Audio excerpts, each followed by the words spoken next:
এই পৃথিবীতে সম্মান ভালোবাসা ততদিনই পাবেন যতদিন মা বাবা বেঁচে আছে। মা বাবা বেঁচে আছে মানে আপনার জীবনে একটা শান্তি আছে। মা বাবা নাই, জীবনের শান্তিও নাই, মনে করেন একটা ভালোবাসার জায়গাও নাই।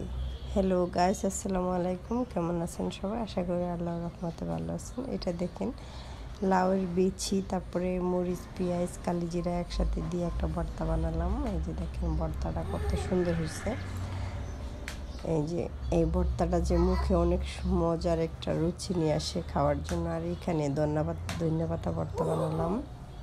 ধন্যপাতা ভর্তাটা ভাত খাইলেও মুখে রুচি আসে। আর এই যে দেখেন কি সুন্দর ছিটা পিঠা বানাইলাম আমি। ছিটা পিঠাগুলা এই যে দেখেন মুরগির ঝোল দিয়ে খেতে কিন্তু মাশাআল্লাহ অনেক মজা লাগে। তাই বলতেছিলাম এই পৃথিবীতে মেয়ে যখন বিয়ে হয়ে পরের ঘরে চলে যায়, তাকে দেখাশোনা করার মতো মা বাবা যদি বেঁচে না থাকে আর কেউ করে না, বুঝছেন? তারা খুবই অসহায়। মা বাবা যতদিন বেঁচে আছে ততদিনই ভালোবাসার জায়গাটা খুঁজে পাওয়া যায়, পরে আর পাওয়া যায় না। এই যে দেখেন আমি এগুলা বানাইলাম। আমার বাবাটা অনেক দিন ধরে একটু অসুস্থ, মুখে রুচি নাই, খেতে পারতেছে না।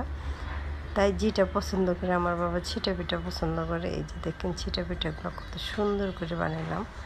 ছিটা পিঠা পছন্দ করে মুরগির ঝোল দিয়া খাবে। আর এই যে ভর্তাগুলো বানালাম, এই ভর্তাগুলো দিয়েও মনে করেন কি একটু ভাত খাবে যদি মুখে রুচি আসে। কালিজিরা ভর্তা আর ধনিয়া পাতা ভর্তা, এগুলো মুখে রুচি বাড়ায় আর মনে করেন কি একটু খেতেও ভালো লাগে। যদি খেতে ইচ্ছা করে তো ভর্তা দিয়ে একটা ভাত খাবে। আর এই ছিটা পিঠা দিয়ে মনে করেন এই যে একটু ওই যে মুরগির ঝোল দিয়ে খাবে।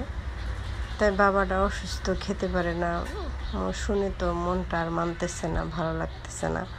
তাই সব কিছু তৈরি করে এই যে নিয়ে গেলাম বাবাটার জন্য। মাটাকে তো হারিয়ে ফেলেছি কত বছর আগে, আজও খুঁজে পাই নাই। আল্লাহ জানে কোথায় রাখছে, বেঁচে আছে কিনা মরে গেছে তাও জানি না। এই পৃথিবীটার মধ্যে কি একটা অদ্ভুত, তাই না? মানুষ হারাই গেলে আর খুঁজে পাওয়া যায় না।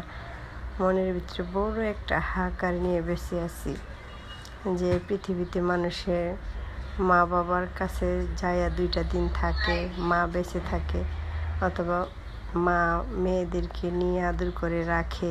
আমাদের কপালে সেটা নাই, কারণ মা তো নাই। সেই আদরের জায়গাটা হারাই গেছে, সেই জায়গাটা নাই। আর কিভাবে আমরা পাবো সেই আদরের জায়গাটা? বাবা আছে, ভাইদের মধ্যে আছে বাবা। তাই বাবা কি আর মায়ের মতো করতে পারে না। আমার বাবাটাই যে সবাই দোয়া করবেন আল্লাহ যেন সুস্থতা দান করে। এই যে নিয়ে আমি নিজের হাতে বাইরে খাওয়াইছি। তো ভালো থাকেন, আল্লাহ।